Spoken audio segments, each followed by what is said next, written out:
does recovery look like for these types of people who have chronic illness that isn't going away?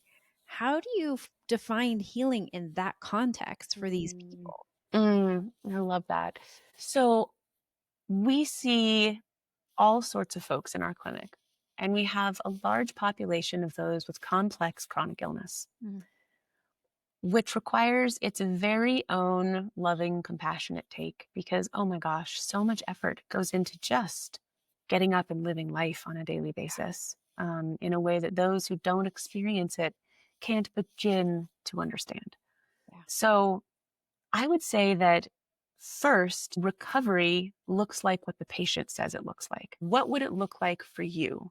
What would progress look like and feel like to you? When something comes out of seemingly nowhere and just clobbers you, that is terrifying.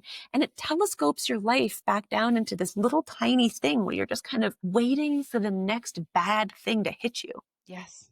So what I like to tell my patients is, and goodness knows, not always, but a lot of the time when they tell us their full story, and I was an English major, so I really like a full story, we can tell them authentically, you make sense to me. Mm. And just like hearing that from a medical provider, instead of having that sort of like, I have no idea, this makes no sense, and now I'm about to reject you in some form, which Yeah. like perpetuates the medical trauma, just to be like, yeah, you make sense to me. This, and this make a lot of sense to me.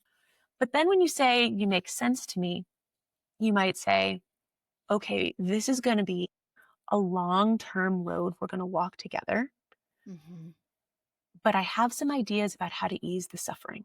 The third thing is knowing that you have someone who is going to loyally walk next to you Mm. unconditionally. Yeah. But, in this really healthy context, I can be like, I care tremendously about you, and it will not wound me to hear of your suffering. So let me have it.